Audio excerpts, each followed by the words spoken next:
Hello, everyone, and welcome to another episode of The Healing Home. I'm your host, Michelle, and today we have a very special guest in the flesh, in the same room with me, my man Mario of Symbolic Studies. Very excited for this one. As always love to hear your insights on what you're looking into and diving into at the actual current moment. So this is very exciting. Episode 42, very cool. As always, before we get started, want to say hello and a big thank you to all my patrons out there. You guys are awesome. You continue to roll in and continue to bless us with abundance, and it's really appreciated. So thank you guys so much. If you want to become a patron of The Healing Home, you can go to patreon.com/The Healing Home. So, Mario, hello. Michelle. Welcome. Thank you. Yeah, thanks for doing this. Thanks for being here. Yeah, of course. We've been having lots of good conversations behind the scenes about Virgo. Yep. And so figured it was time for us to kind of talk about it somewhere. And obviously your audience would like to know, I'm sure, what my thoughts are with it, what some of your latest thoughts are. And this sign has really pulled me in recently. So there's a lot of sort of I guess there's just new wrinkles to Virgo that I really hadn't considered before that I'm excited to share with everyone. Yeah, good. It's been coming through strong for both of us, and that's always exciting when that happens. Yeah, definitely. And before we get into it, for anyone listening who is unaware of you and your work and where they can find you, just go ahead and introduce yourself and talk about whatever you'd like to introduce and where they can find all your work. Yeah, totally.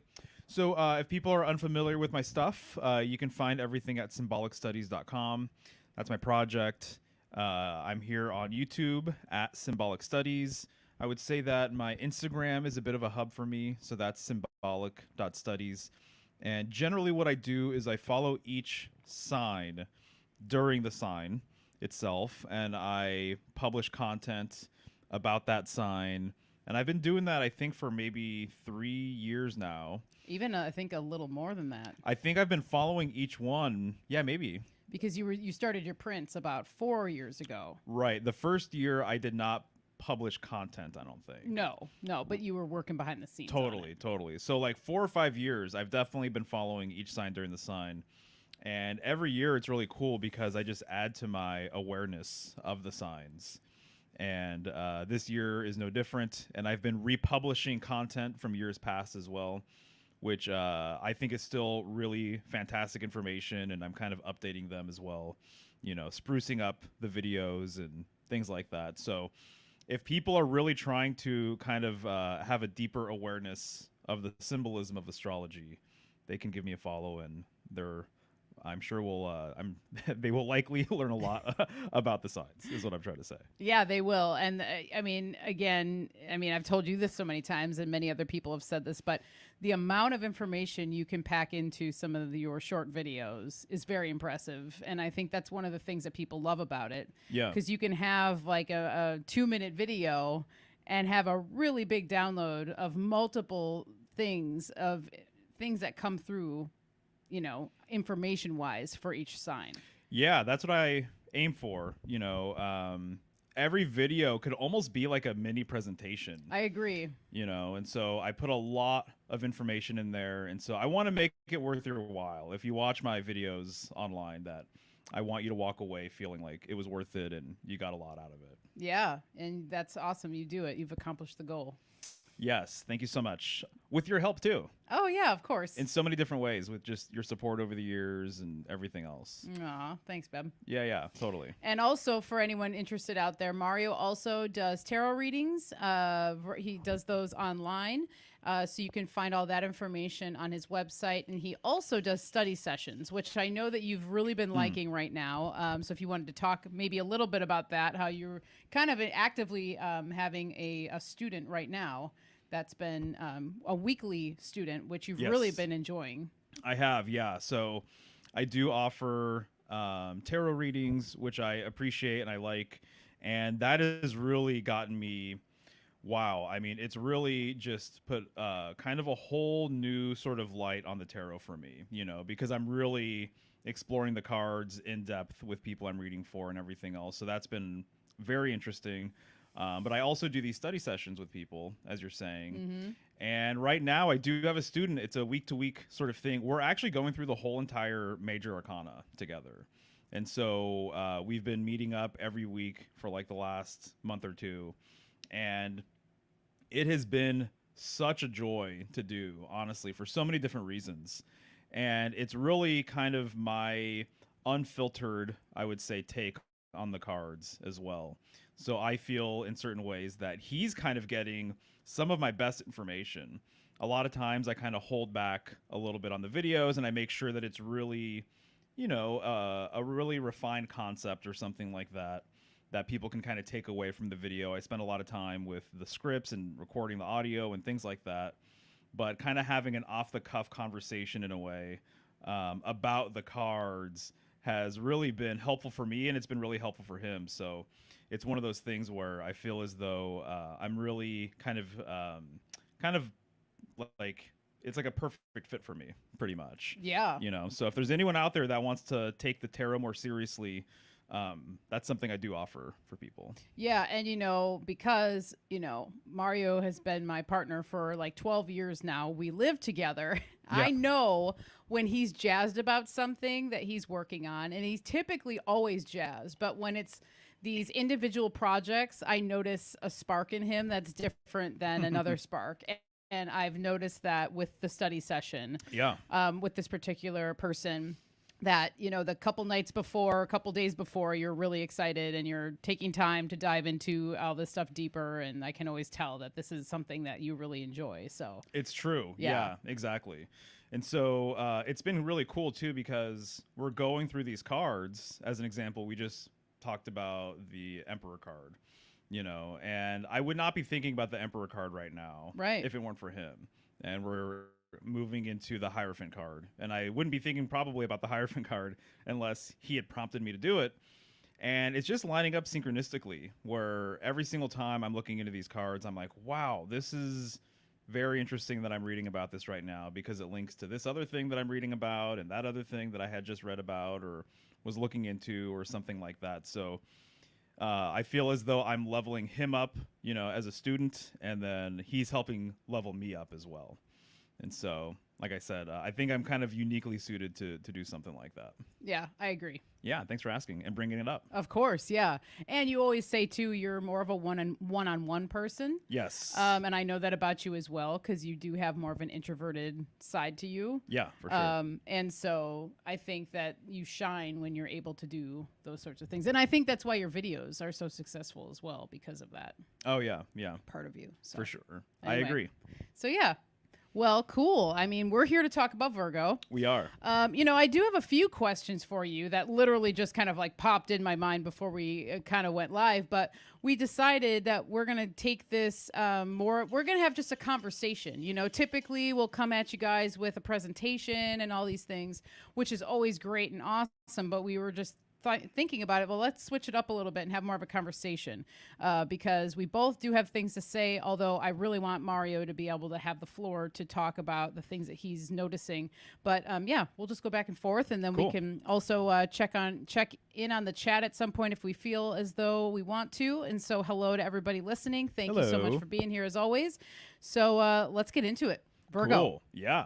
So I guess we can start out by one of the questions that did come to me was if you want to talk a little bit about like how each sign tends to come through for you year to year, and are there things you notice differently? I mean, just like everybody knows, it's like day to day, every day is different. You change every single moment of every single day. So I imagine that throughout these years of doing this study, you've noticed certain things, or maybe something comes through stronger than the year previous or whatever. Yeah. So do you have anything like that for Virgo right now that's like really, really standing out to you? Yes. And actually it fits in line with the theme of what I think we're going to be getting into here in a bit. Okay. And I would say that what's happened is a lot of things, years ago with each sign, there were certain themes that I was aware of that I maybe had a little bit of an understanding of that have now become clearer and clearer to me. that where now I can actually like talk about it and I can actually have a conversation about it and really paint a picture, I think, for people. Even though I maybe had read about it years ago, it's now finally really coming to light, if you will. Right. And I would say that with the signs, what's really coming out is that the more hidden, esoteric, occulted aspects of the signs are really starting to become more focused for me now. And so when you're learning astrology and you're learning about each sign, it's really common for people to learn about like the personality side, right, of Right. each sign. Virgos are like this, Capricorns are like that, Cancers are like whatever. And so you move past that at a certain point if you keep on digging and if you keep on researching and everything else. And then you're going to have a basic understanding, I think, at some point about the sign. But you might be learning about what I would refer to now as like the day side aspect of the signs. And so there are two main portions of the zodiac. There's a light side and a night side, a lot of people say. So from Aquarius to Libra, as an example, a lot of people say that that's the day side of the zodiac. And then the rest of the signs would be the night side of the zodiac. But each sign has their own shadow. Each sign has what I'm now referring to as a root system. And so to me, the roots of each sign are really starting to come out now for me. And really, Virgo is kind of no different. So when you think about a tree, the roots are underground, right? And Right. so they're beneath the soil. And so that's not what you're going to be necessarily paying attention to when you're walking through a forest. And the world tree metaphor keeps on coming back to me, and very, very strongly too, in so many different ways. So if you're walking through a forest, you're walking through a garden or something like that, and you're noticing the plant life, you might notice the tree and its branches and its leaves. With a flower or something, you're going to notice the flower itself, right? Its radiance, its beauty, things like that. But you're probably not going to be thinking about, at least consciously, about its root system, right? But without its roots, the plant could not thrive, right? The plant could not be as beautiful as it is. It can't shoot up to the heavens, right? And so the root system is its oldest aspect, is the oldest part of the whole entire, plant, right? And so it needs the roots in order for it to even shoot up and shoot out, right? There needs to be something that's embedded into the ground. And so to me, the root side, or kind of the underground or the subconscious aspects of these signs are really starting to come out. What's up, Liam? Oh, you can, yeah. And so anyway, so to me, that's kind of what is really coming to the forefront now, is just the more hidden aspects of everything. And I would say also too, the tradition that's kind of associated with the signs as well, is something that I'm really starting to appreciate on a deeper level. And so my depth of awareness is growing, by so much. And so everybody, thanks for hanging out with us. And so that's what I would say about that, basically.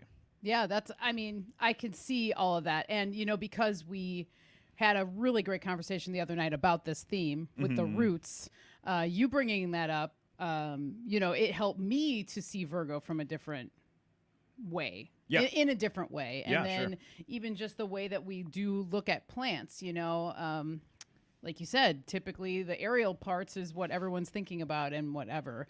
And so Virgo, to me, there's like this, that's displaying that hidden aspect, that darker, earthier, heavier aspect of the sign. Right.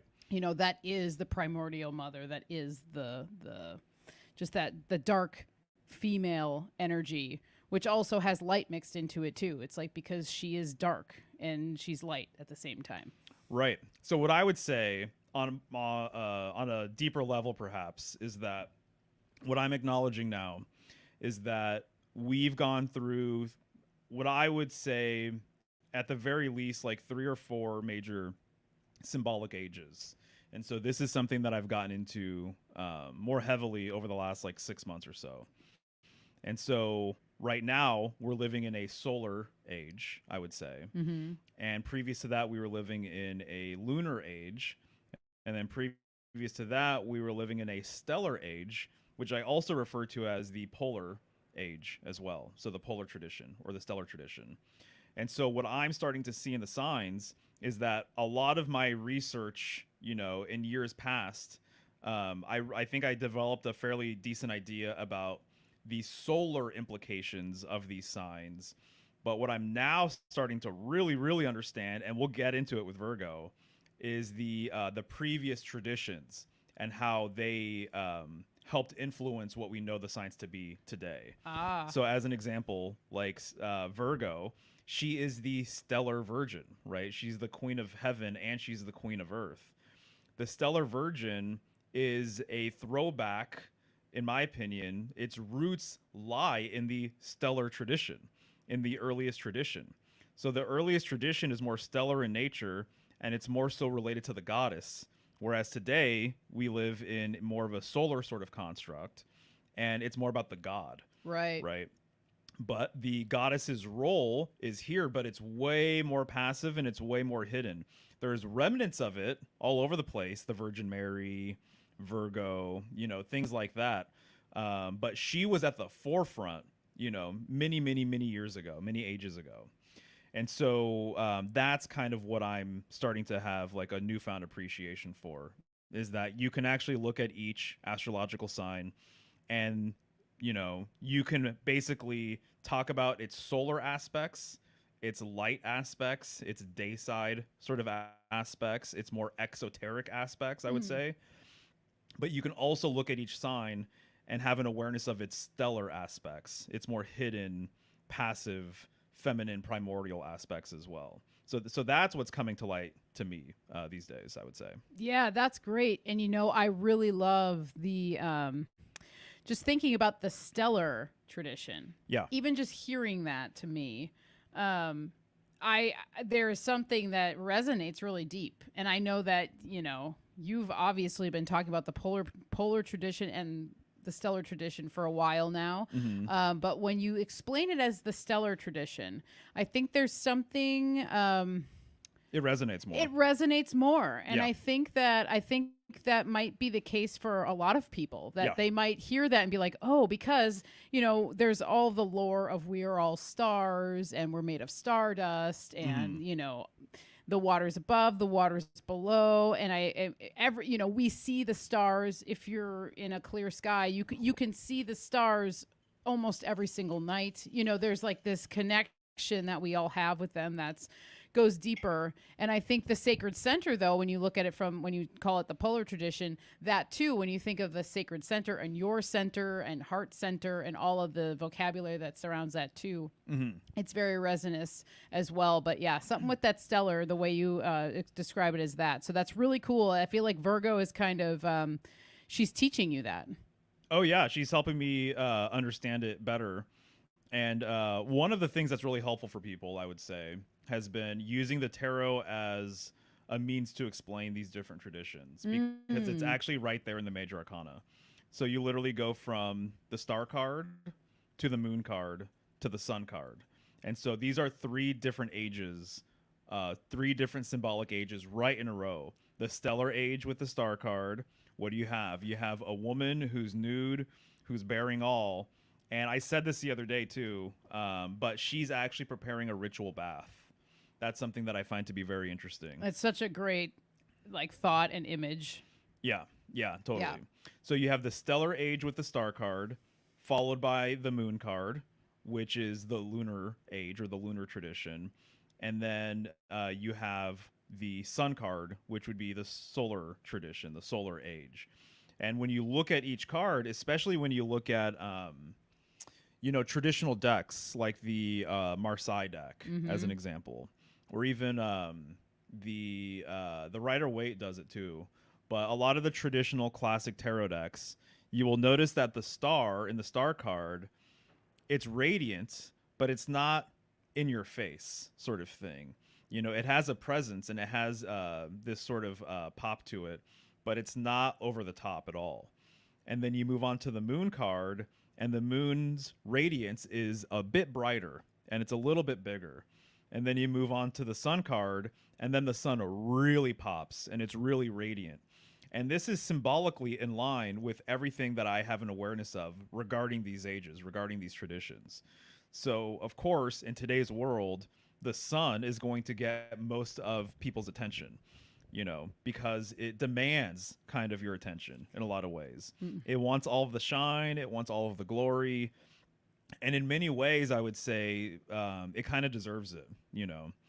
And then the moon, people have a reverence for the moon, but even with the moon, there's cultures that have a sort of a wary sort of relationship with it, and that some groups, some cultures have a skeptical sort of perspective regarding the moon. And so you can read about many myths about the moon and it being mysterious and it being man-made, it turning people into monsters or werewolves or whatever sort of creatures and stuff like that. And so it's not uncommon for different groups to have this association with the moon, right? Right. Now, the stellar age, though, is the least understood in today's world, but we're the most removed from it as well in terms of time and everything else, and in terms of perspective. So there's more to learn about that age. And in my opinion, the stellar age, it's not just about the stars as a whole. What it's really focused on, in my opinion, is a very specific point that all of the stars revolve around, not including the wandering stars, but what all of the other stars revolve around. And it's the northern sky.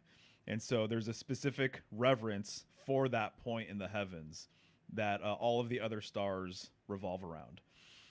And so, so that's just kind of like just a little bit more information, I guess, about the differences between these ages. And so it makes a lot of sense that the stellar age would be more hidden to people. It's more of an occulted sort of thing. So you really have to go out of your way to learn about it and want to kind of understand it and everything else. The sun, it's like the complete opposite. It's like it's in your face. People have a reverence for it. They have had a reverence for it for a long time now. And no matter who you are, whether you're interested in occultism or magic or astrology or tarot or anything, it's like everybody knows and understands first and foremost the cycles of the sun beyond, anything else. But this construct, kind of like a solar reckoning of time and things like that, this is, in my opinion, it's actually fairly new. It's more of a modern sort of thing, that there are more ancient, primitive, primordial systems like the lunar age and the stellar age. But these ages, their influence can still be felt because of their, significance and everything else. Right. Yeah. Yeah. I mean, it's kind of like the stellar age. It feels more like the birthing of whatever we are. Oh, I would, yeah. You know what I mean? That's the sense I get with it, especially since it is more goddess based. Yes. And so to me, that's kind of a big arrow towards that. Yeah. No, absolutely. So yeah, well, we kind of went through that. You answered a lot of my questions right there, because that was awesome.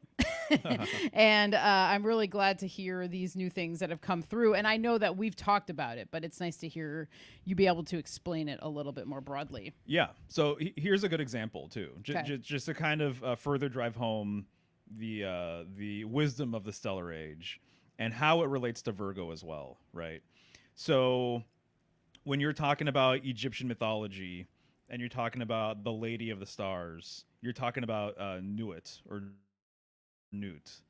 And so she generally is creating an arc and she has stars in her body, right? So Right. she is the night sky, essentially. And so she is the night sky. She is the stellar virgin. That's who she is. She's the queen of heaven, but she's also the queen of earth. And so here's just one example of a woman being associated with the stars, right?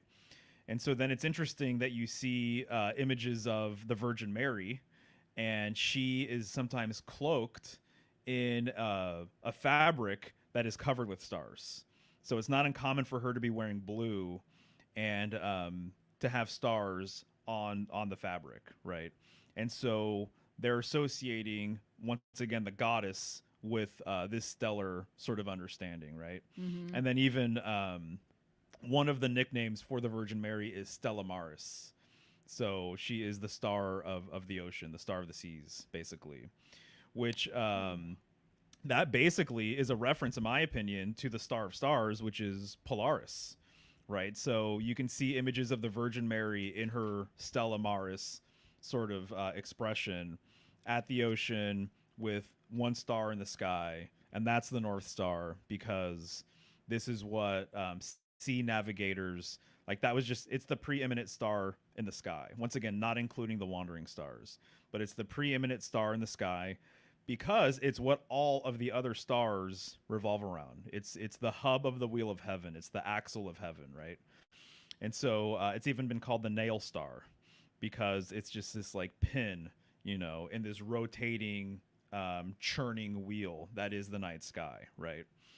And so you have that, and then you look at something like the Empress card in the Rider-Waite deck, and you see a woman, a terrestrial human-looking woman, right? Like a motherly figure, Mm-hmm. and she's seated on a throne that's made up of, I love the fact that I'm really noticing this now, but she's sitting on a throne that's made up of like, kind of like common everyday cushions, So it's really driving home the fact that this is like, quote unquote, kind of like the girl next door, or this is like the everyday woman, here that is a mother and is domestic, and all of these different types of things.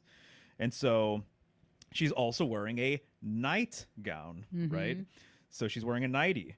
And so to me, that's very interesting because this is associating her even with nighttime. Right. That's true. That's Right. a great point. And so this is associating her with nighttime. And then down below, actually above and below, it's kind of the card is actually bookended with yellow above and below. So above her is the sky. It's during the day. And so it's a yellow sky. But then down below, there's all of this wheat that's coming out from the ground, which is very yellow as well. And so this is a clear indication that they're associating her with the grain goddess, the harvest maiden, which is Virgo as well. Right. The goddess she's gone by many, many, many, many names that you can just rattle off forever, sort of thing. There's been many expressions of her, in my opinion. And so they're connecting her with the grain goddess right there. So they're connecting her with the virgin. And she's also wearing a crown, and her crown has 12 stars on it.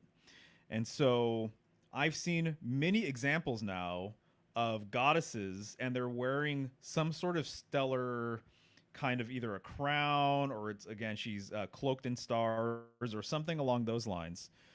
And this is going back, in my opinion, to this early age of symbolism where the stars were associated with the feminine. They were associated with the mother or the queen of heaven, which is also, they refer to as the virgin, the stellar virgin. And so to me, this is just another example of like this symbolic sort of weave or thread. These three examples of different goddesses literally wearing stars in some way, shape, or form, because that is the old association, is that the night sky is feminine. And in my opinion, when the stellar age was basically, I don't know what you want to say here, but when we transitioned out of the stellar age, so did we also transition out of kind of a feminine understanding of things as well. Right, right. That goddess worship also went away with the stellar age, Right. basically. And so to me, this is just, it is what it is. I accept it for what it is. But what I've realized over time is that a lot of occult material is actually kind of a revival of some of this information. And that's why I have an understanding of it the way I do now, is because I've been reading some of this stuff. Right. And so the feminine nature of things, and also how, the night sky is emblematic of a great mother sort of thing, or a womb. The cosmos itself is definitely it's more likened to a female than it is a male, in my opinion. Yeah. The womb really comes through strongly, for sure. Right. And while we're on the star thing, Yeah, go for it. I just want to bring up a plant or a herb that came to my mind this morning when I was waking up, kind of still lucid. And as I'm sure this happens to a lot of people, Mm-hmm. when I'm lucid, particularly in the morning, is when a lot of ideas come through for me. And so this morning, when I was waking up, I was thinking about our conversation today. And one of the first things that came through was an herb called star anise. Now, most people know what star anise is, but I want to just pull some out. So this one isn't 100. Yeah, that's a pretty star. Like some of the other ones I Nice. have That looks cool. are kind of broken. So now this came through, and I was like, well, all right, we should talk about star anise today. And there's some other connections here that can go back even to the root stuff that you were talking about. Yeah, totally. And so I kind of just wanted to bring this up so we can talk about it together. But for anyone who has worked with anise, smells like black licorice, very much Ooh, so. Very warm spice, kind of around starting this time of year. It's going to start popping up in pumpkin spice mixes and what have you. It's traditionally grown in Japan and Vietnam. So it's used in a lot of Vietnamese cuisine, actually, like pho soup. When you make pho, which I just made like last week, when you make the broth, you add anise seeds. That's one of the ingredients to pho, but it's like a secret ingredient in pho, because there's always like a flavor in pho where I'm like, what is that? And it's anise, and so it imparts a really nice flavor into the pho broth. But also going back to like the root side of things, Mm-hmm. you can't not say anise without saying anus. Right. Or thinking about the shape of this anus is like an anus a bit when you're looking at the actual sphincter itself. And so there is a root connection here. Yes. With Virgo, with this herb here that's in my hand. Also, just going further into the medicinal properties of anise is all about digestion. It's the seeds are typically chewed to stimulate digestion, like after a meal, and also to like sweeten the breath. But it can calm gas and bloating. It's also a diuretic. So basically, what it's doing when it's a diuretic is it's helping you to remove fluid. So you're going to be flushing yourself. Yeah. You're going to probably urinate a little bit more. If you're, if you're using anise as a medicine or whatever. And so I just wanted to bring that up because I know that you'll probably have some thoughts about that and connecting that and the fact that it's star anise and we're talking about Virgo as like the lady of the star. Well, okay. Yeah, that's a good one. So what I'm becoming to understand is that essentially the stellar tradition, a lot of things that we consider to be taboo right now were not taboo back then. A lot of the things that people are afraid of today, a lot of people, they kind of like darker things, but they don't really want to engage with it in a personal sort of way. Right. And so they don't want to internalize it. It's more so something they like scary movies, or they like The Color Black, or they like what the hell? What's the Tim Burton movie? Nightmare Before Christmas or something like that, right? Right. And so they like that kind of stuff. They like the aesthetic of it, right? Right. But when it comes actually to death and that cycle, the underworld, dream time sort of stuff, the subconscious, your shadows, whatever, there's kind of like this hesitancy to really dive in or whatever. Yeah, there's a pause. But people like the aesthetic of it for sure, And so a lot of the things in the earlier traditions that were they were just considered parts of life, I think, and that they were basically held up they were understood and appreciated for what they are, basically. A lot of those things are now in today's world, they're like taboo. Or that they need to be only discussed amongst certain people who already may understand these sorts of things and aren't going to be turned off by that kind of information or whatever. So it's amazing to me that I think during the Stellar Age too, the tradition relating to the World Tree, I think, was more also a common sort of thing because of its polar sort of nature, which we've talked about before, Right. and I've definitely talked about on my channel and everything else. And so with the world tree, and I credit Balderson actually for really being one of the first people to really mention the root side of the tree and how important the roots are. And then now, I think all this time later, I'm like really starting to get it, and I'm like, oh God, yeah, of course, that needs to be kind of almost at the forefront of understanding if you're going to really learn the power of the tree and plant life and everything else. Right. But the roots, right? The roots of your ancestry were more understood, right? So real like core sort of things that I think is kind of lost in today's world, right? I think in a lot of ways we live in a reality where they want us cut off from our roots, Right. right? So traditions now, it's like for a large swath of people, anything related to tradition is like a buzzkill. They only want progress, Right. They only want the latest and greatest, right? This is very transhuman too. It's just like the transhumanist construct of just like always wanting the new thing, always wanting the next thing, always looking ahead, never looking back.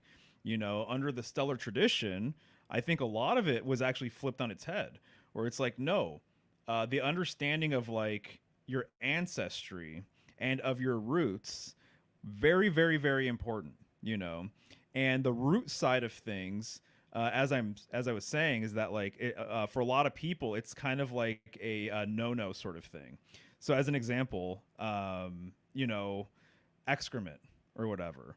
It's like one of these things where, yeah, of course, me saying excrement or feces or poop or something like that.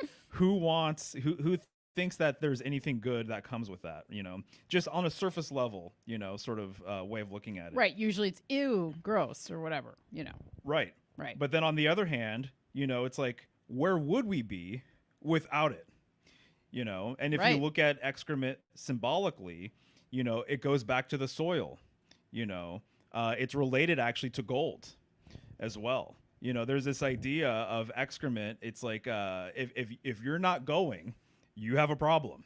That indeed you do. And so also there's holy men, the holiest men in India. They rub themselves with ashes. They rub ashes all over their body. And what do they use for the ashes? They're using cow dung. So they're literally using dung to cover their whole entire body in.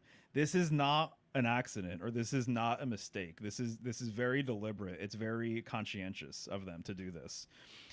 So to your point, it's almost just like one of these things where this is kind of one example of kind of polite society or whatever, the modern world, looking at the human body, looking at nature, and thinking that mistakes have been made.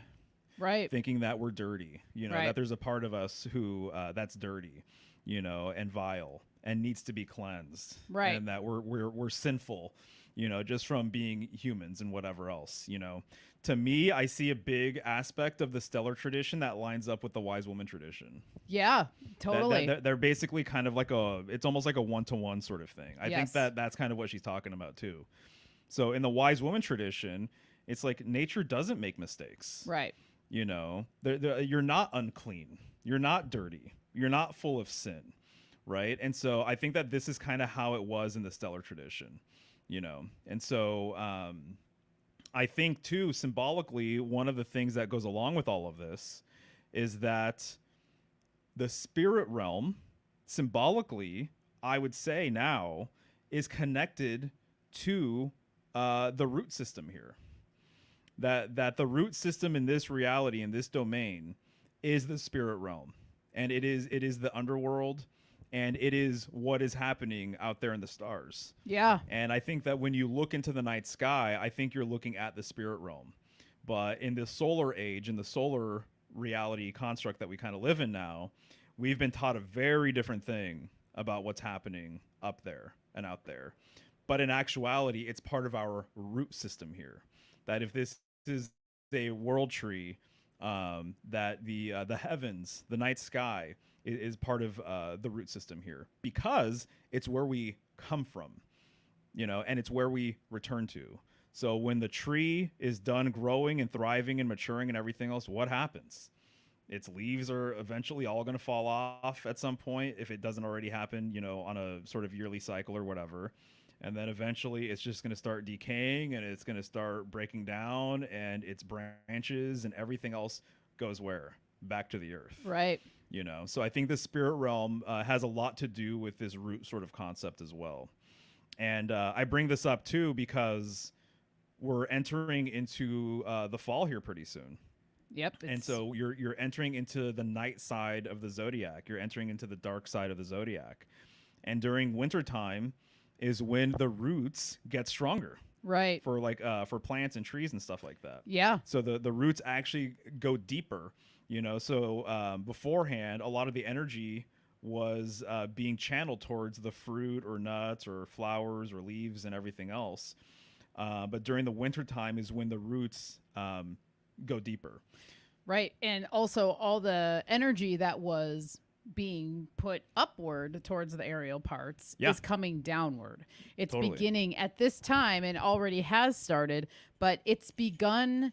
The energy from the aerial part of the plant has begun its descent down into the roots. Mm-hmm. And so not only are the roots deeper or whatever, they're becoming more plump. The sugars are becoming more active. They're getting ready for their harvest season, which is the fall.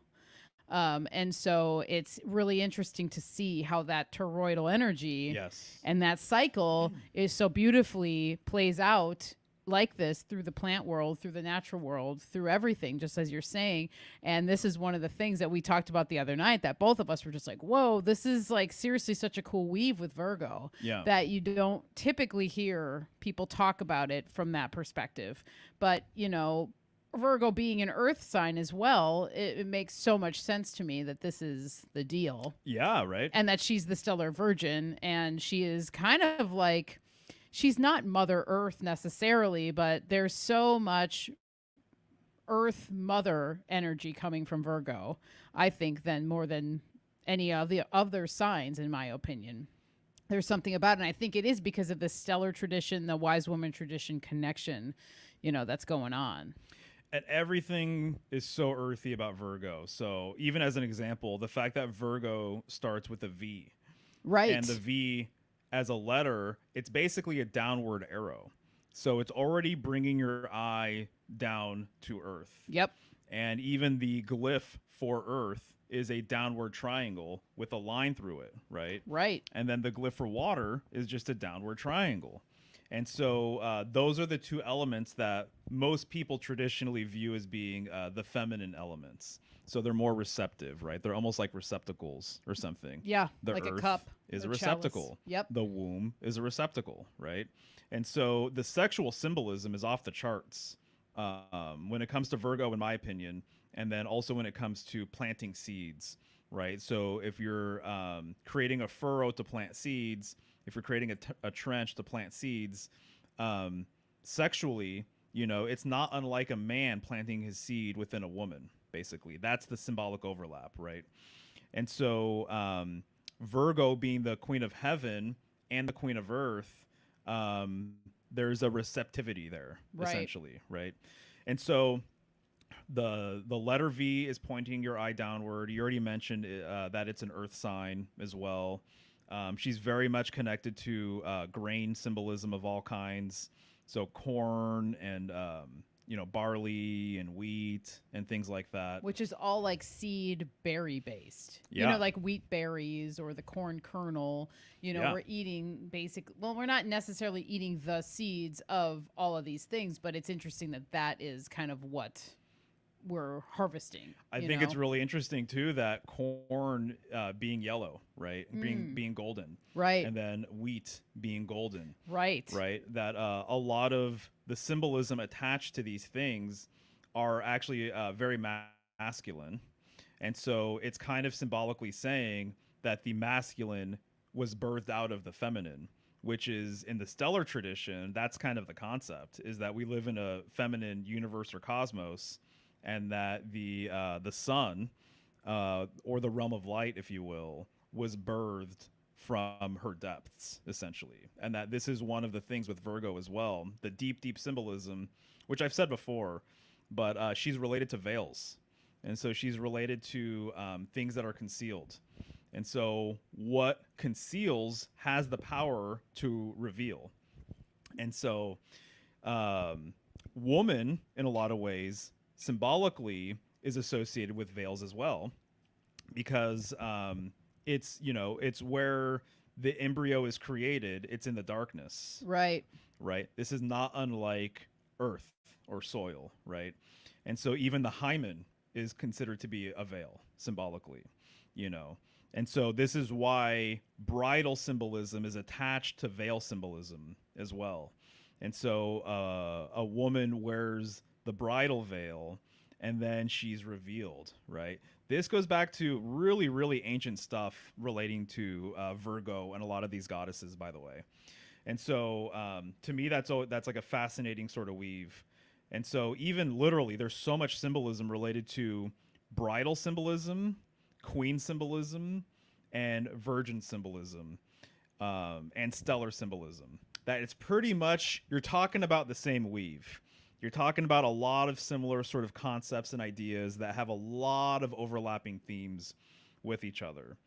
And so the deep symbolism that I was getting to, though, with Virgo is that deep within her veil, behind a series of veils even, she bore, or she created or discovered a light deep, deep, deep within her. Right. And this light is the masculine, the kind of the masculine sort of presence or energy in this sort of domain or reality, if you want to put it that way. That's the old mythology, in my opinion, that deep within the primordial mother, deep within the dark feminine, she bore this light. And there's lots of myths, in my opinion, that really unpack a lot of this. So I'd say one of the common ones is, you know, Sophia and the Demiurge. You know, that's one of the common myths out there, if you want to get kind of a clue of what I'm talking about. Another one, more common, is the Virgin Mary and Christ. Right. So the Virgin Mary, Stella Maris, the star of the sea, being associated with the night sky, and creating the solar child, essentially. It's the same sort of stuff. So the feminine stellar virgin giving birth to the solar child, or the child of light, essentially. Right. Yeah. Wow. Yeah. Deep within her, behind these series of veils, basically. Yeah. I love that veil symbolism. Yeah. And the other thing too with the veil, and it makes me think of Virgo as well. And it's something I brought up in my V is for Vagina show a couple weeks ago. But talking about the pubic hair being the veil, you know, that is like a woman's natural veil that is always there. Yeah. And kind of same, you know, we're talking kind of about the same themes here. Yeah. And then me kind of bringing up the subject of how in modern day times, it's popular for women and even men now to like wax their pubic hairs, or just shave it, or to not have it because it's, who knows, for whatever reasons people want to, or for whatever reasons it's popular. Probably you know, going back to people kind of thinking that humans are gross or smelly or whatever it is. And I think that there's like an interesting connection there, because what the pubic hair also makes me think of is going back to corn. When corn is fertilized, the way the corn actually is fertilized by the male seed is when you see a stalk of corn and you see the tops, and it almost looks like wheat on the top. Yeah. That's where the seeds, that's like the male part of the corn. And so that the corn silk, the hair that's coming up out of the bottom portion of the stalk, is the female area. And so those seeds have to fall and have to be caught by that hair. Mhm. And if the corn silk doesn't catch a seed, it will not be fertilized and it will not produce corn. And that's why you grow corn in tighter rows, and because so to increase the chances of those seeds falling and being caught by the hair. So it's kind of that same sort of concept to me in its own way. Well, I'm glad you're bringing this up actually, because there's a huge hair weave with Virgo.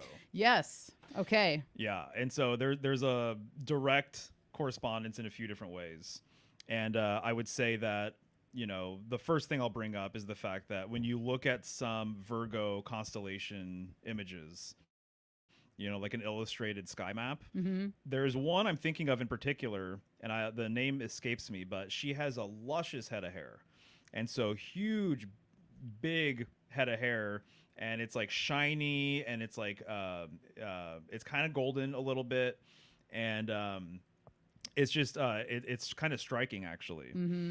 And that's really interesting because it depends on the sky map that you're looking at, but there's some versions of the constellations of the heavens when you look at these illustrated sort of maps where Virgo is actually pointing at a constellation right next to her. Oh, I remember this. And sometimes there's something there, and sometimes there's nothing there.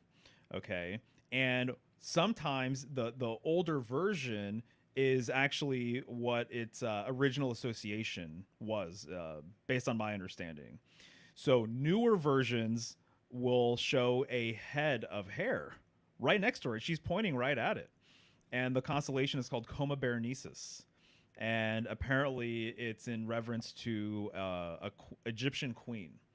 And I believe that there is a myth that she's associated with having to do with her hair, which is all very interesting too, because there's myths associated with Leo, which to me, I think Leo and Virgo, it's almost like a mother-child pairing, basically. Ah, yeah. Right? So like in the strength card, even though it's associated with Leo, I think what you're seeing is Virgo and Leo together. Right. And so you can look at the stellar virgin Virgo, and you could view her solar child as being Leo the lion, essentially, right? And so there's hair symbolism associated with Leo, with like the mythology of Samson, and there's a few other things kind of going on there. But this constellation, Coma Berenices, it's a head of hair. She's pointing at that constellation. And I like the older traditional version of what that constellation used to represent, but I think it's alluding to some of the veil symbolism that you're talking about here. Because really, hair is also a natural veil, whether it's your pubic hair or it's your hair on your head. Right. It's a natural veil. And so it conceals. Cousin It. Yeah, there you go. Who knows what he looks like, right? And so that's a good example. And so what that constellation used to represent was a mother sitting on a throne, Queen of Heaven style, with a child in her hand. Wow. And so Coma Berenices used to be basically a queen throned with her child, her son, in the palm of her hand. Wow. Which is also interesting too, because Virgo is sometimes seen holding a palm branch. Right. Which this palm branch, in my opinion, and I think the wheat sometimes she holds. Yeah. So just to clarify real quick, generally when you look at Virgo illustrations, she is holding a palm branch and she's holding a bundle of wheat. And so the palm branch to me is emblematic of her holding a child, but they're not showing it. It's a little more of a concealed sort of representation of her holding a child. And so this is why, in my opinion, Christ is sometimes referred to as the branch. And so she's holding that branch in her arm, right? And so it's very interesting to me that she's holding these things. I made a video called The Sacred Items of Virgo that kind of gets into some of this stuff. So it's interesting to me that she's holding these items, but she's not holding a child. I think if the symbolism were a little more overt, a little more straightforward, she would actually be holding a child, but instead they're giving us symbols that are substitutions of this child, from what I gather. Okay. And so sometimes when she's pointing to Coma Berenices, and she's and the old version of it is there, and you see a queen holding her child. That's the clear symbolism. That's the more straightforward sort of symbolism, in my opinion. And so, and this throne, by the way, that she's sitting on, is also referred to as the bridal chair.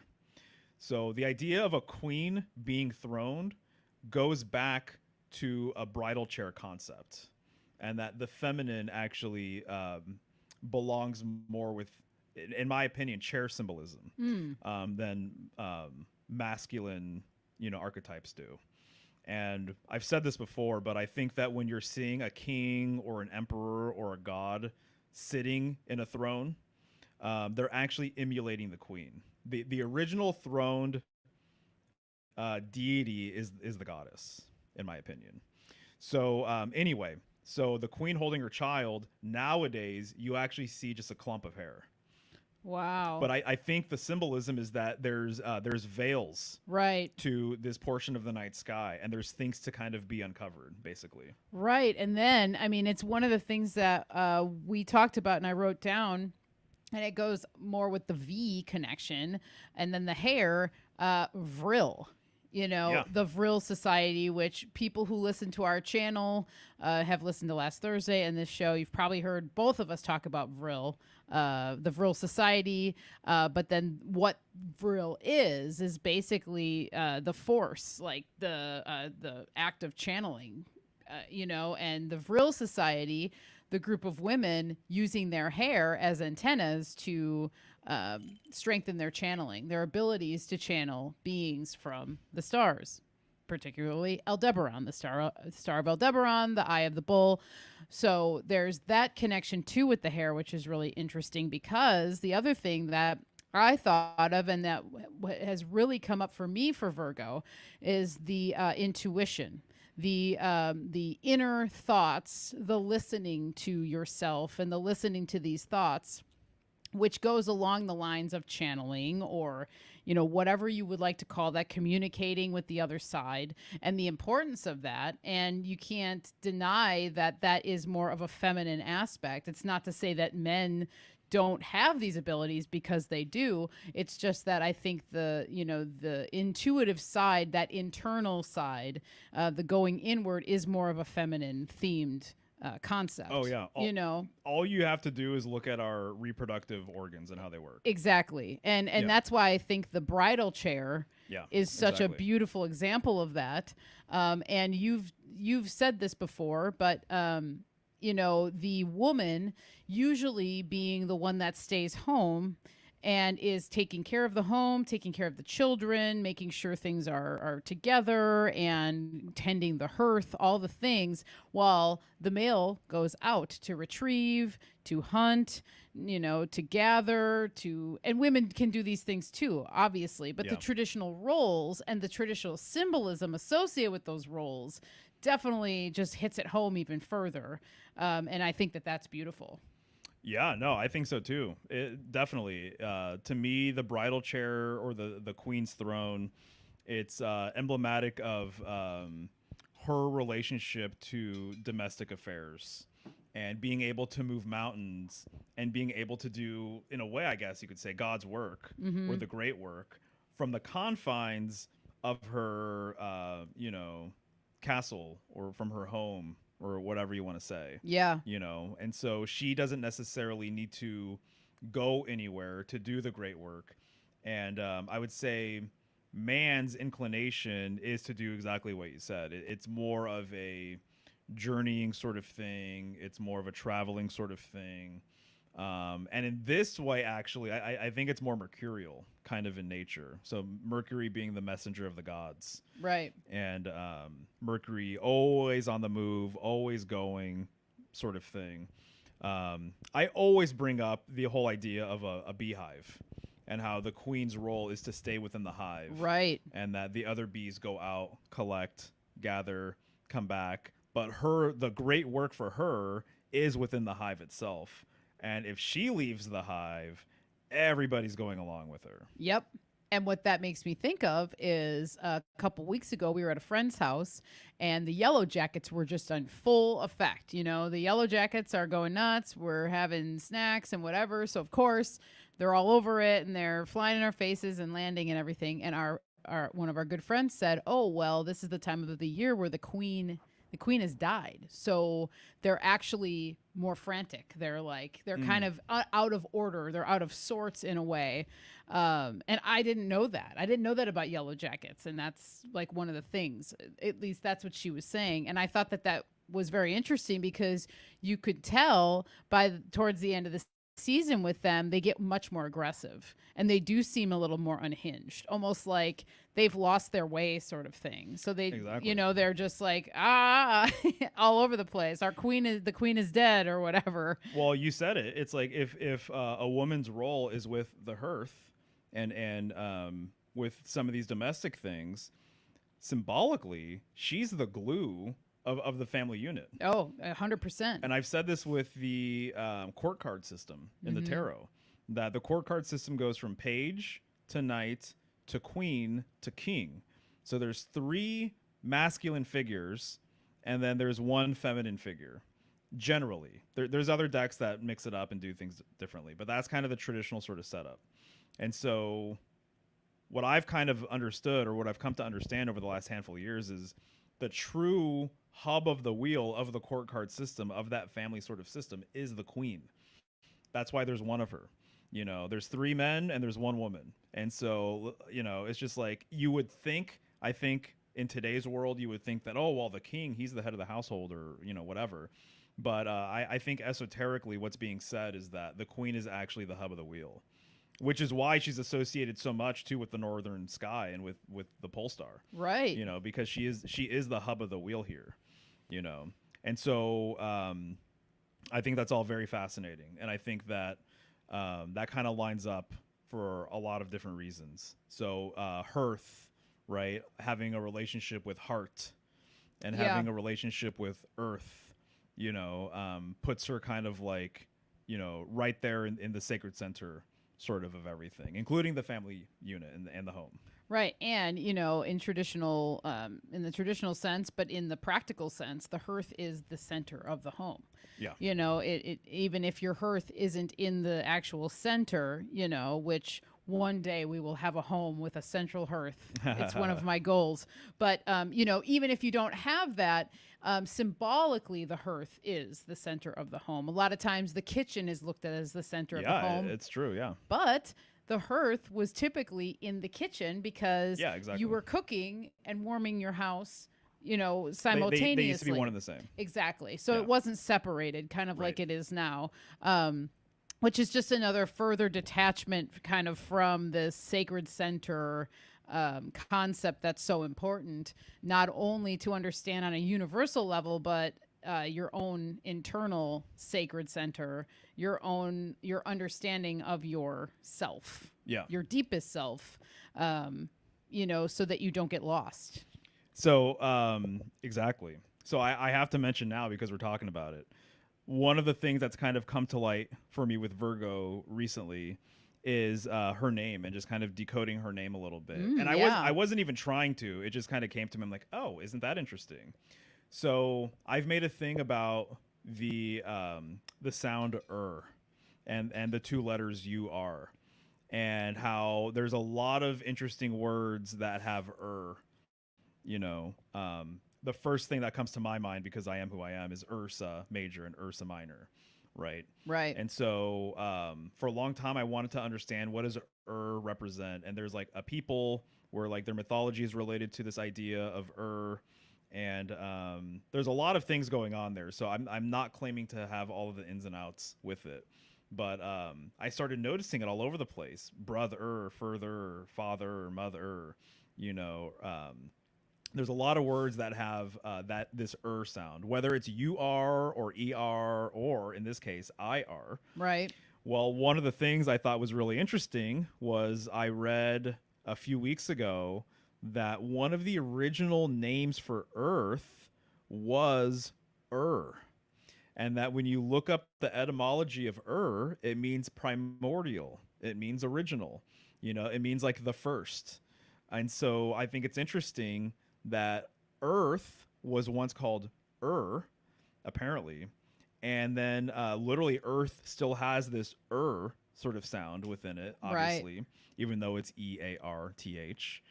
And then you have Virgo and you have Virgin. So you have the right there in Virgo and right there within Virgin, right? And so she's the queen of heaven and the queen of earth. And so Virgo, the virgin queen of earth. Wow. And so to me, that's kind of an interesting sort of sync that I've been chewing on recently and just kind of thinking about, those implications and everything. Yeah. Huh. I really like that one. That's a really good connection. Yeah, I like that one too. Let's see. I just want to go over and see what we have. I think we've covered a lot of what are on the notes. And one of the things that I thought of, and I wrote it down while you were talking about it, but it's going back to the oceanic side of Virgo and the the North Star being the star of navigation for sailors and stuff. I thought of starfish, and then so it's like there's a star above and a star below. There's stars above, stars below, even in the ocean. So in both oceans, which I consider there's a sky ocean going on above and then in below. I just think of like the starfish and how if somebody in the chat knows, and if I'm incorrect, you can correct me if I'm wrong, or if you know, but isn't it such that if you were to cut up a starfish, doesn't it like reproduce its limbs?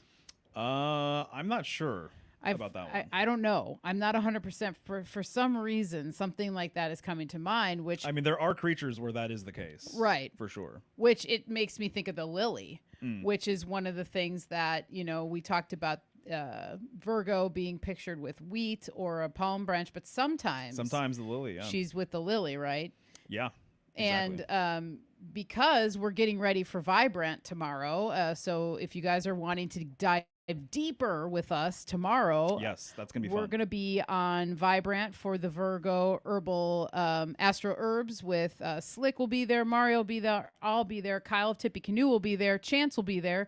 But one of the things we're going to talk about tomorrow is the lily, and just the symbolism of the lily and how much it's connected to Virgo. Yeah. But now I know you know a lot about this, and I know Barbara Walker talks about how the lily was actually the flower that Virgo was able to conceive with. So isn't that the myth? Is that it actually was? You can continue, but yeah.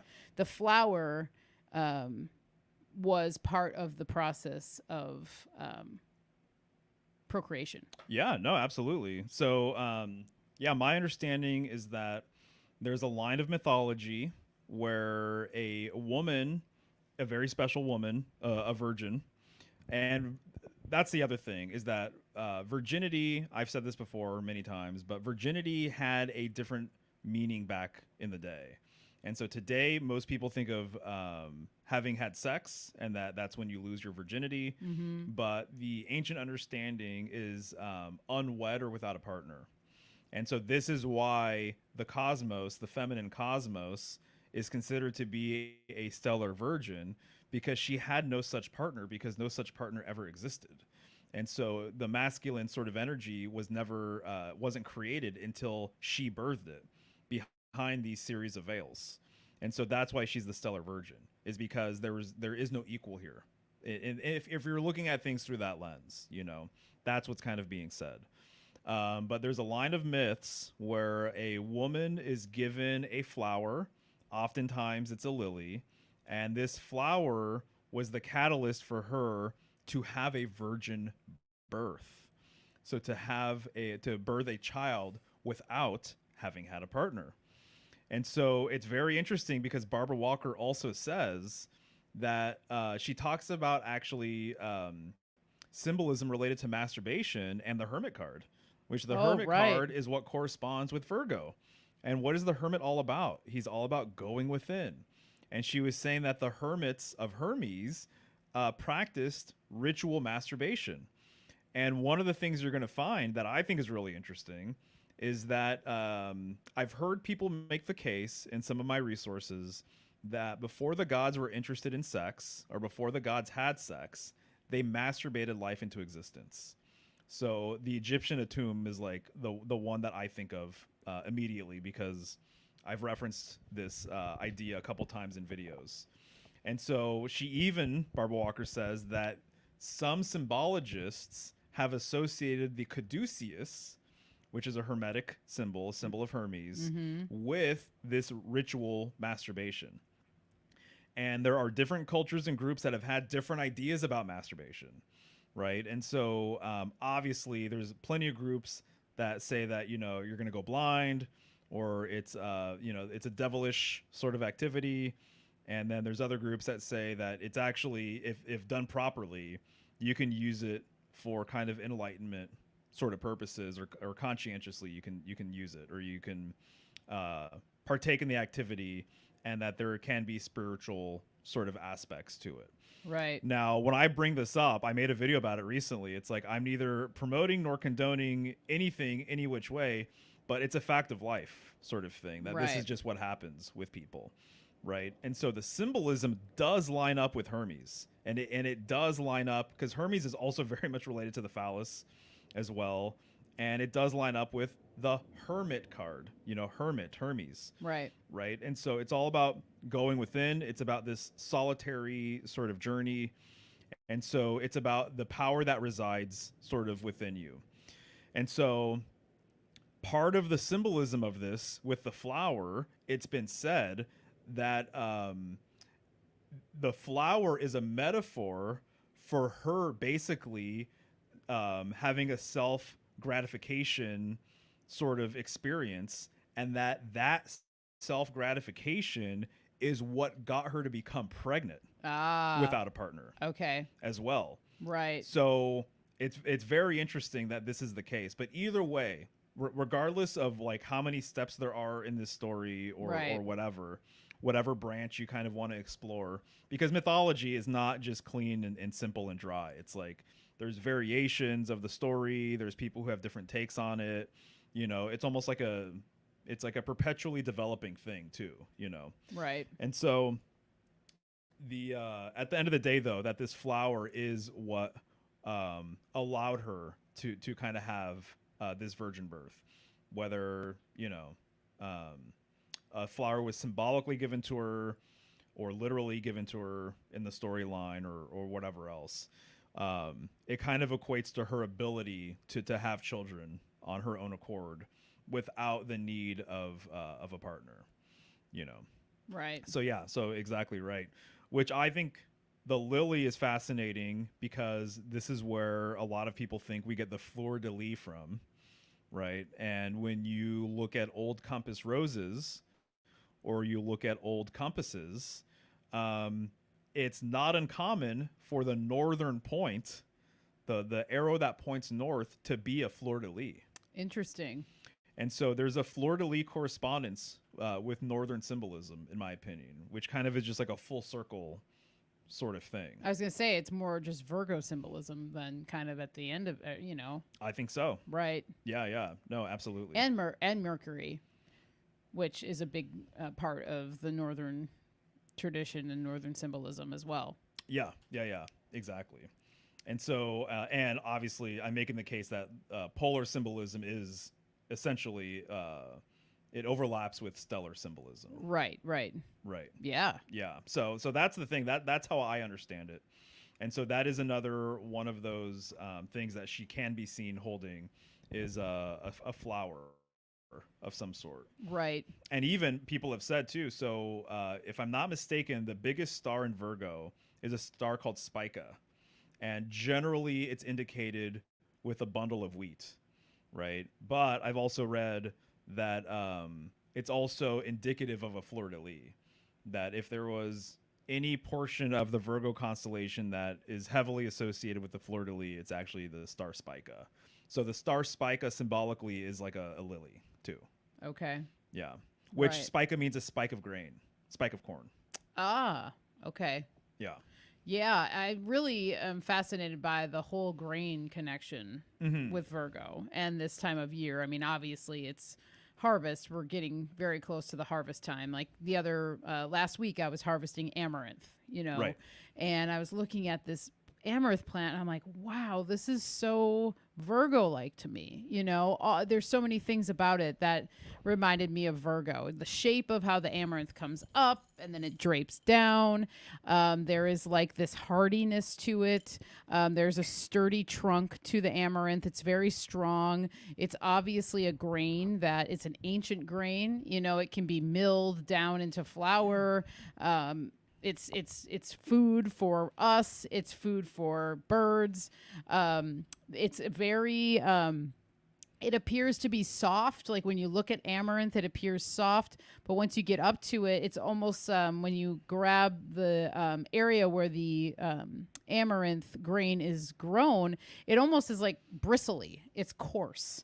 Which again goes back to pubic hair, which I think of, because pubic hair is usually typically always more coarse than Hmm. the hair on your head or something like that. And so to me, there was just a very feminine Virgo, fertile sort of feeling I was getting from the amaranth. Yeah, no, totally. I could see that.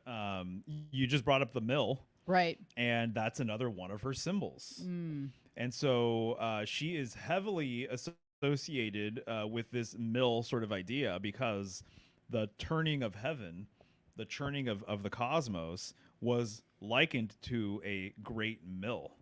Mills being circular and turning and everything else in order to operate and everything.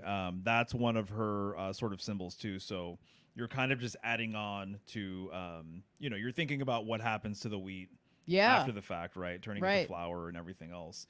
And so the mill has been one of those symbols that she's been attached to. In fact, if I'm not mistaken, if you Google like the goddess of the mill sort of thing, there are goddesses that do come up, and in my opinion, pretty much. It's all going back to the same original primordial goddess that she's had many, many expressions, and everything from maiden sort of energy to motherly energy to crone sort of energy, Right. or creator energy, preserver energy, and destroyer energy as well. Having this ability to kind of create and and destroy, is something that she's kind of been associated with as well. With Virgo symbolism, though, it definitely is more so of the maiden, creation side of things. Yeah, I would say that for sure.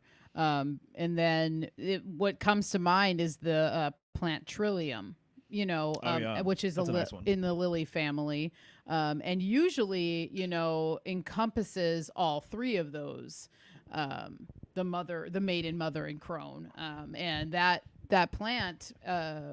We talked about it actually on the Taurus vibrant. Actually, trillium was one of the plants we explored, but there is a connection with midwives and trillium, and so because the trillium can actually help the birthing process. But there is such a strong maiden energy that comes from trillium, in my opinion. And where I find that to be so prevalent is the fact that it's one of the earliest flowers that pops up in the spring, at least in the forest. So it's one of the earliest flowers to bloom, but it's also one of the more ancient plants.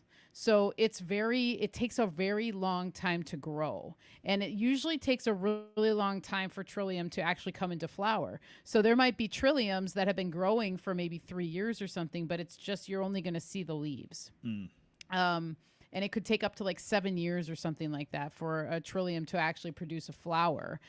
So there's just this like ancient primordial kind of energy with the trillium, and there's triple goddess symbolism throughout. It's a three-petaled flower. There's three spike leaves below the flower, and then there are three large leaves below all of that, and it's very curvy and goddess-like in its shape. The leaves are. It's very bulby, and it's just very feminine. It has a Yeah. very gentle energy to it, and it's typically white when it first comes on, and then it turns pink throughout its life. Oh yeah, right. Which is always very interesting to me, because it's mature. It's like maturing. It's ripening. You have that white purity young maiden, and then the flower itself almost before your eyes slowly starts to go through the phase into the mother and into the crone, and is like totally pink, and she's totally mature, and then she wilts away and goes back to the earth. Very interesting. You're bringing up something that I've been chewing on lately. Okay. And what it is this idea of this goddess being associated with wearing.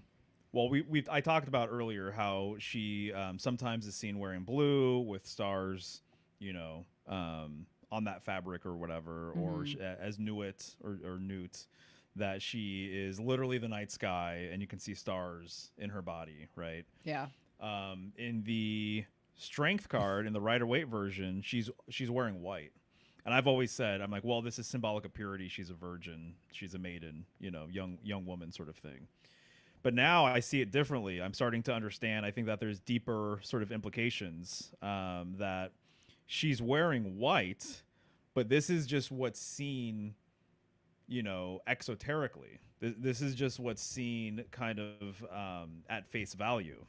That is the veil. What you're seeing is the veil. And what do brides wear? What color do they wear? White. They wear white. That's a veil. Right. There's more underneath.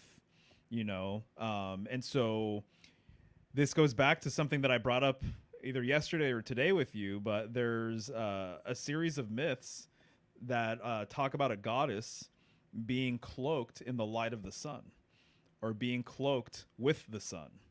And so I was recently listening to a show, and this guy was talking about occultism in Russia, and he was saying that this is a popular myth there. Is this woman being cloaked in the sun. And in my opinion, what I gather from all of this now is that she is cloaked by the sun, because the sun's light is so radiant and it's so in your face that she is hidden by the rays of the sun. And so her true nature, is more so associated with these primordial sort of ideas, with the darkness, with the hidden aspect of things, with the root side of things, with the earthy side of things, which is, when seeds obviously germinate, it's in the darkness, right? Right. As I've been saying. So in a way, symbolically, in my opinion, this goddess, this stellar goddess or stellar virgin, she is cloaked in light as well. But there's more underneath that exterior, basically. So when you see you see the woman in the strength card wearing white, symbolic of purity, this is just the most external aspect of her. This is just the outermost shell, that there's way more within her. There's more depths to her. There's more mystery to her. She has, just like what you're saying, just the feminine aspect, with kind of being intuitive and psychic and like things like that. That this is more of a natural thing, I think, for naturally born women. Right. And so it's kind of tapping into all of that stuff too. But wearing white, this is just the most sort of like front-facing, forward sort of aspect to her. This is the light side of her. But there's a dark side to her as well. Right. There's a shadow side to her. There's a root side to her. There's a spiritual side to her as well. So that's kind of what I see now when I see that card and she's wearing white, or I see a bride and she's wearing white. It's no different than having a veil. Right. This is just the veil. The white is just the veil. Her true essence behind the veil, behind this light sort of exterior, is actually more of a passive, primordial, darker sort of thing, going back to the stellar tradition and going back to the night sky and all this stuff that we've been talking about. Right. And so when I hear about this goddess being veiled or being cloaked in the light of the sun, I see a very similar sort of metaphor of like, well, yeah, she's being cloaked. She's being hidden actually by the light of the sun. There's more to her than that. There's a root side, spiritual side, intuitive sort of side, darker side to her. Right. And not in a bad way. Yeah, no. I mean, it has to exist, right? That's awesome. I like that. Yeah. So anyway, so that's kind of what I'm thinking about now, because the other thing, I brought up the Empress card earlier, and I mentioned that she is bookended above and below with yellow. Right. Right. And she's even holding a wand, and there's a golden orb on the wand. And so what you're seeing, the deep symbolism of that card is that you're seeing the stellar virgin, you're seeing this primordial goddess, and this is her solar expression.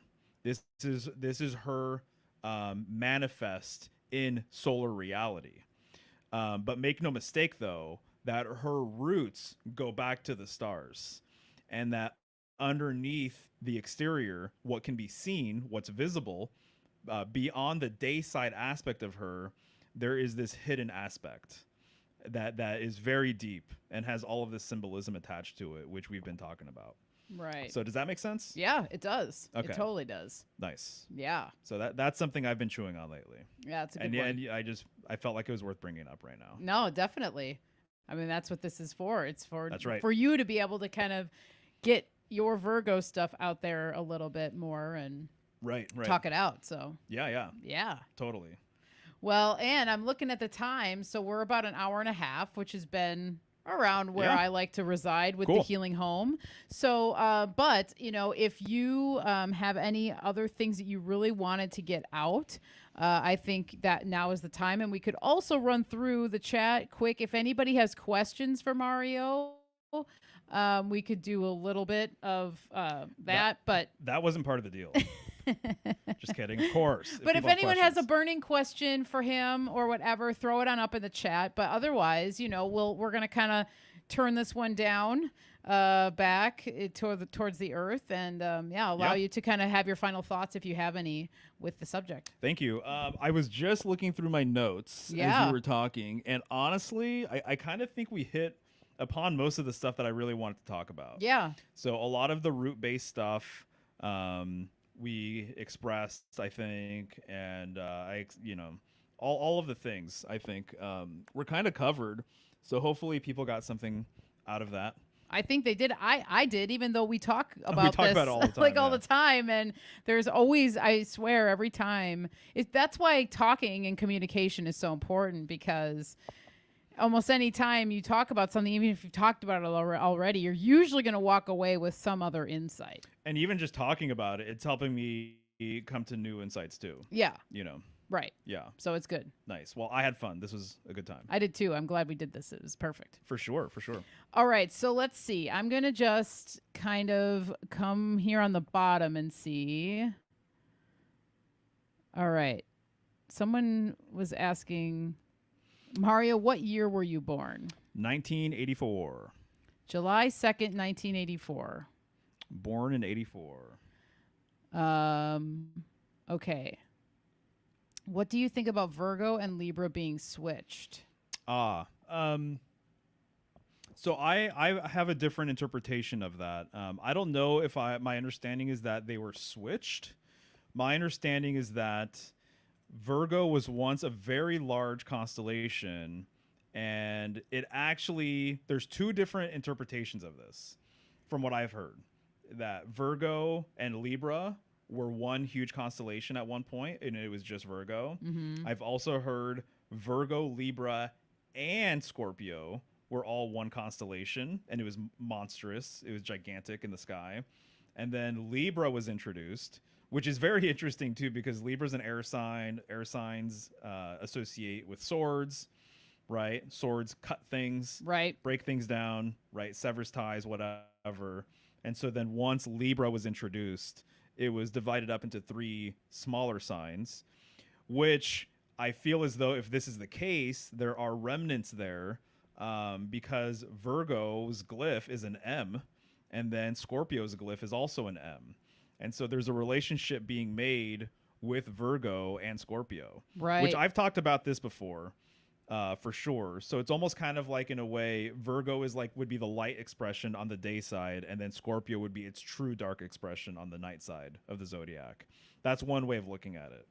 So I don't really have like I'm not really hardline with any of this kind of stuff. Okay. So I can't say that for sure that's either any of the things that I just mentioned happened, or maybe you have a different interpretation of some sort of switch or whatever that occurred. Right. But that's kind of how I see it. Okay. Well, Polymathing is saying, I'm mega pumped for Astro Herb tomorrow. Woo! Yes, us too.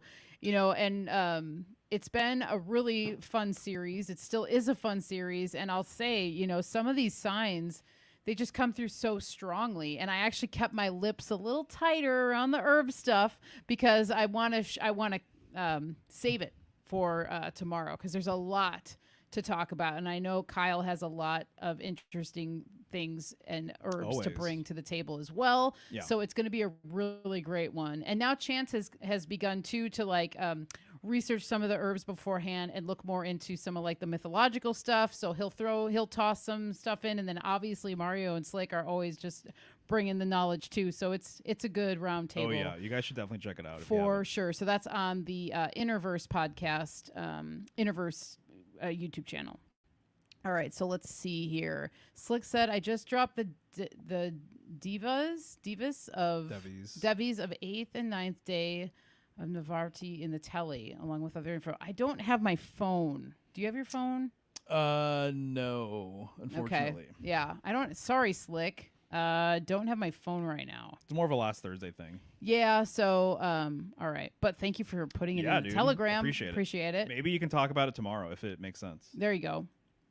All right. So okay, he says no sweat. Okay, cool. Oh. Awesome. Thank you. All right. So I'll just scan up quick to see if there are any other questions for Mr. Mario. But otherwise, we'll call it probably a day. No questions because probably not. I think if people who were still listening, if they had a question, they threw it up. That's great. If not, that's great too, because this was an awesome conversation, and yeah, I'm really pumped, and this is a good one. Yeah, totally. Virgo, honestly, I would say even just over this season has become one of my more favorite signs. And it's funny, a lot of times I think when I've heard people talk about Virgo in the past, a lot of them talk about the personality side of Virgo. So they'll be like, oh, those Virgos, they're particular, or whatever, But, I don't know. I think that Virgo, there's an organization thing with Virgo. Oh, and her mantra is I analyze. There you go. Yeah. So it's like, I think that's like part of it. And I think that obviously, regardless of what sign you are, there's light and dark attributes that can be associated with it. And so, I think that obviously the organization can get taken to a point where it becomes neurotic or whatever. But I just feel like sometimes Virgos get a bad rap or something, just on the personality side. I think they can kind of get like bundled into these like neurotic basket cases that are just like, what's happening? But pretty much all the Virgos I know and we know are very grounded people who have, who are more organizationally oriented, but not in like a bad way. But that doesn't mean that you couldn't be overboard with that. But you could be overboard with that and not even be a Virgo. So, well, the analytical thing, I think it kind of makes sense with what Juan John is saying here. Okay. Virago is a woman who demonstrates abundant masculine virtues. The word comes from the Latin word virago. He may have meant to say virgin. Genitive viriginis, meaning vigorous maiden, from vir, meaning man or man-like. So to me, it's almost like the I analyze aspect and being kind of particular. Like analyzation is more of a masculine sort of thing. That's true. It's more of a left brain sort of thing versus a right brain sort of thing. So anyways, I thought that was kind of an interesting comment here. Interesting. Well, and then go to Thunder Chicken here, because that's a good point. All my male Virgo friends have ego issues and can't deal with feelings and emotions. Just had to put that out there. And I'll say that kind of lines up with two individual Virgos that I'm thinking of right now who are both males who are kind of like that. And so that's interesting. So, yeah. Even though they have a grounded sense to them, I have noticed that same thing actually with them. So that's kind of that's interesting. I like that you brought that up. Thank you, Lee, because that's a really great point. But like we're saying, anyone of any sign can do that too, can be that way. Oh yeah, but sure. That's interesting because that is definitely what I've noticed too with those two particular individuals. Right. Very Totally. interesting. Well, cool. I mean, if you feel like you got it all off the chest, I think I did. Yeah. all right, let's roll the credits, folks. Oh, hi, Alice. You're new here. Welcome. Thanks for joining us Alice. at the Healing Home. Good time as always. All right. So adding up to the stage are the patrons. As I said in the beginning, thank you all so very much. The list is growing, and it's a really cool feeling. Chance, Sarah, Liam, Amy, Miriam, Hank, Jenny, Erica, Moonlander, Spoons, Mary, Louie, Diane, Logan, Debbie, Natasha, Mary Beth, Nausicaa, Stephanie, Jennifer, Charlei, Peter, Elise, and James, along with Amy. Thank you all so very much. Very much appreciated. All your support goes a long way. Patreon.com/thehealinghome for anyone who's interested in hopping over to the Patreon on the Healing Home. Mario also has a Patreon as well. Patreon.com/Symbolic Studies. Next week, oh boy, the Manson Mythos with Neil Sanders. Oh, I'm so pumped for this. Whoa. So Neil Sanders, we've known of Neil Sanders for years. Mario actually introduced him to me. Man, it was a while ago. It was a long time ago. Because he writes and has written a few books about mind control and marketing and how it all ties together very well. Neil Sanders wrote my favorite Manson book, Now is the only thing that's real. Thank you.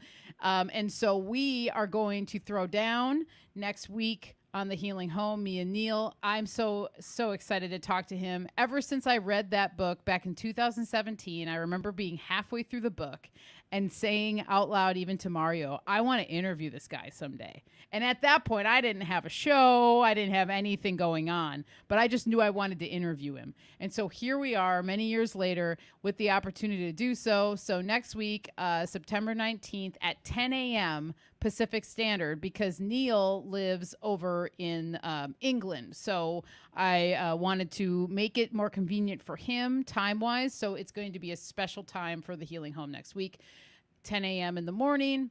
So come and join us for that. It's going to be awesome. I cannot wait. Full Moon Offering newsletter. Next issue will drop on the 29th of September. So I'll have a brand new offering for you guys then, which is always exciting to bring to you. Right now, current Full Moon offering I have left is the Skin and Wound Salvation Balm. I have 2 of those balms left. The soap is sold out, so that's exciting. But next time it comes around, you'll be able to get your hands on some, which will be sometime in the future. I'm going to be making a lot of soap coming up here over the next couple weeks, so I'm going to get very well stocked up on soap for y'all. Up on the screen is my menu for anyone who's interested. So the Skin and Wound Salvation Balm is $20. It's a 2-ounce tin. And you know, the thing about that salve that's so wonderful is because it's typically used for first aid, for skin ailments, it lasts a long time. And if it's stored correctly, salves can last very long. I've had salves that I've kept for 2 years, and they still work just as well as long as you keep them stored correctly out of direct sun and heat and all those things. They can last a long time, just like tinctures can. And yeah, so that's what's going on here for the menu. And as always, michelleshealinghome@gmail.com if you'd like to place an order. If you have any questions for me, you can send them there to my email, michelleshealinghome.com, for my website and any other things you might want to learn, or you can call or text me to make consultation appointments, place an order, 503-568-1569. And last Thursday. So our whole thing is last Thursday, every other Thursday, but this week we're doubling up. So we had an episode last week, which was our sex, drugs, and Age of Aquarius, which was really great. I really liked that one. Yeah, me too. And a lot of other people really liked it too. So that was really fun to talk about that. And we got into the Age of Aquarius, the musical Hair. What is the age of Aquarius? Hair. Isn't that interesting? I forgot to mention That's that last right. week, I think. Is that hair is definitely a thing. It's almost, honestly, it could be a Virgo video at some point. It should be. You know. Yeah. Yeah, so it's interesting that we talked about it last week. That's a good reminder. Yeah. Yeah. Anywho. We also talked about Scientology. We talked about the New Age and the ushering in of that and how it's basically contrived and was an agenda put upon the society. So check that out on the Healing Home if you want to listen in. But this week we're talking about Woodstock, and we're really pumped for this one. This is the one that I've been kind of waiting for. It's kind of up there with like the Manson and the Process episodes because Woodstock. There's so much to unpack with that festival. And our buddy Pedro, who is typically in the chats during last Thursday, is going to be joining us. So we're going to be a crew. We're going to be the three amigos this week for last Thursday. Pedro always has some great insights on all things, but particularly he was very interested in the Woodstock subject. So he's going to come along for the ride. Yeah, you guys are going to like him. Yeah, it's great. So we're going to have a good time. Symbolicstudies.com for all things Mario. As we talked about in the beginning, people can now buy prints. They can now schedule tarot readings, study sessions, all through the website, right? There you go. Exactly. So check it out. And you guys can find all my other social media accounts and stuff like that. So, and just all of my contact information. So if anyone has questions or needs anything, just let me know. And all of his links are also down in the description, as well as his phone number. So you can, if you want to schedule a consultation or a study session or a tarot reading, you can also text him too, if that works for you better. Yes, totally. And last thing I'll say, just check out Vibrant tomorrow. Yes, please do. So we'll be streaming to your channel too, and probably mine as well. Yeah. Yeah. So, but if you guys want the main hub, it's the Interverse podcast on YouTube. And that goes down at 5 p.m. Pacific Standard tomorrow. Yes. So come and join us. That's always a good time. And I think that is going to do it for this edition of The Healing Home. Thank you, everybody in the chat. Thanks, everybody who's listening to this afterwards as well. This was a really fun one. I think that doing the conversation style like this, it's the way to go. It's the way to go. Nice. I'm into it. I really like it, and I think it's fun. So there'll be more to come with this setup. For sure. I agree. All right, everybody. Have a great night, and thank you so much. All right. See you guys. Take care. Bye. Take care.